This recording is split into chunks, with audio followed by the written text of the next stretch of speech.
എന്താണ് ഡയറ്റ്? പട്ടിണി കിടക്കുക, നമുക്ക് ഇഷ്ടമുള്ള ഭക്ഷണം ഒന്നും കഴിക്കാതെ ഇരിക്കുക, അതുപോലെ സോഷ്യൽ ഇവൻറ്റ്സിനൊന്നും പങ്കെടുക്കാതെ ഇരിക്കുക, അതുപോലെ ഡിപ്രസ്ഡ് ആയിട്ട് വീട്ടിലിരിക്കുക. എന്നാൽ ഇതൊന്നുമല്ല ഡയറ്റ്. ഡയറ്റ് എന്ന് പറയുന്നത് നമുക്ക് ഇഷ്ടമുള്ള ഭക്ഷണം കഴിക്കുക, പക്ഷെ അത് ആവശ്യമുള്ള ക്വാണ്ടിറ്റിയിൽ മാത്രം കഴിക്കാൻ വേണ്ടി ശ്രമിക്കുക.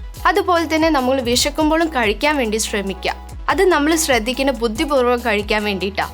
ഒരു സമയത്ത് ട്രെൻഡിങ് ആയിരുന്ന ഡയറ്റാണ് കീറ്റോ ഡയറ്റ്. ഈ കീറ്റോ ഡയറ്റ് എന്ന് പറയുന്നത് ലോ കാർബ്സ് ലോ കാർബ്സും ഹൈ ഫാറ്റ് ആൻഡ് പ്രോട്ടീൻ ആണ്. ഇത് ആൾക്കാർ കേൾക്കുമ്പോൾ ആദ്യം ആൾക്കാരെ മനസ്സിൽ വരുന്നത് എന്താ? ഹൈ പ്രോട്ടീൻ ആൻഡ് ഫാറ്റ് എന്ന് പറയുന്നത് നോൺ വെജിറ്റേറിയൻ നോൺ വെജ് എന്ന് വെച്ചാൽ ചിക്കൻ, മട്ടൺ അങ്ങനത്തെ കാറ്റഗറിയിൽ വരുന്നത്. അതുപോലെ തന്നെയാണ് ലോ കാർബ്സ്. ലോ കാർബ്സ് എന്ന് ഉദ്ദേശിക്കുന്നത് നമ്മൾ അരിഭക്ഷണം. ആൾക്കാർ കേൾക്കുമ്പോൾ ഉദ്ദേശിക്കുന്ന അരിഭക്ഷണം അവരെന്താവും പ്രോപ്പറായിട്ട് ഈ ഡയറ്റ് ഫോളോ ചെയ്യും. ഈ ഡയറ്റ് ഫോളോ ചെയ്യുമ്പോൾ ഇന്ന പീരീഡ് ഓഫ് ടൈമിൽ അവർ വെയിറ്റ് ലോസ് ആവും വെയിറ്റ് ലോസ് ആയിട്ട് അവർ ആദ്യം അവിടെ വെച്ചിട്ട് സ്റ്റോപ്പ് ചെയ്തിട്ട് പെട്ടെന്ന് ഷിഫ്റ്റ് ആവണം നമ്മളെ ഫുഡിലേക്ക്. നോർമൽ ഡെയിലി നമ്മൾ കഴിക്കുന്ന ഫുഡിലേക്ക് അത് നമ്മൾ പതുക്കെ ഷിഫ്റ്റ് ആവണം. ആ ഷിഫ്റ്റ് ആകുമ്പോൾ അവർ ഫേസ് ചെയ്യാൻ പോകുന്നത് ഡെയിലി നമുക്ക് ഹെൽത്ത് ഇഷ്യൂസ് കണ്ടു തുടങ്ങും.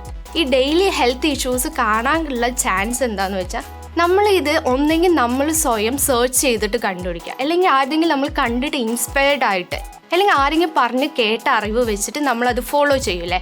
ആ ഫോളോ ചെയ്യുമ്പോൾ നമ്മളെ മനസ്സിൽ ഈ ലോ കാർബ്സ് അല്ലെങ്കിൽ ഹൈ പ്രോട്ടീൻ ആൻഡ് ഫാറ്റ് എന്ന് പറയുന്നത് എന്താണ്? ചിക്കൻ, മട്ടൺ അല്ലെങ്കിൽ അരിഭക്ഷണം ടോട്ടലി അവോയ്ഡ് ചെയ്യുക. ആ ഒരു ഇതിൽ ഫ്ലോയിൽ പോകുമ്പോഴാണ് ഹെൽത്ത് ഇഷ്യൂസ് കാണാൻ ചാൻസ് വളരെ കൂടുതൽ. അപ്പം നമ്മൾ എന്താ ചെയ്യേണ്ടതെന്ന് വെച്ചാൽ, നിങ്ങൾക്കിപ്പോൾ അത് അറിയില്ല എന്നുണ്ടെങ്കിൽ നിങ്ങളൊരു ന്യൂട്രീഷനിസ്റ്റിനെയോ അല്ലെങ്കിൽ ഒരു ഡയറ്റീഷ്യനെയോ ഒന്ന് കൺസൾട്ട് ചെയ്യുക. അപ്പോൾ അവർ പ്രോപ്പറായിട്ട് നിങ്ങൾക്ക് പറഞ്ഞു തരും എന്താണ് കീറ്റോ ഡയറ്റ്, എങ്ങനെയാണ് അത് ഫോളോ ചെയ്യേണ്ടത്, എന്താണ് ഇൻടേക്ക് ചെയ്യേണ്ടത്, അതിൻ്റെ ഇൻ ഡീറ്റെയിൽ ആയിട്ടുള്ള കാര്യം അവർ പറഞ്ഞ് മനസ്സിലാക്കി തരും. അത് നിങ്ങൾ ഫോളോ ചെയ്ത് ഇന്ന പീരീഡ് ഓഫ് ടൈം അല്ലെങ്കിൽ ഇന്ന വീക്ക് ഓഫ് ടൈമിൽ നിങ്ങൾക്ക് വെയിറ്റ് ലോസ് ചെയ്യാൻ പറ്റും. കൂടെ തന്നെ അത് ഹെൽത്തി ആയിട്ട് നിങ്ങൾക്ക് ഇരിക്കാനും പറ്റും. So do follow that. This is BASIMA, your friendly dietitian. Thank you.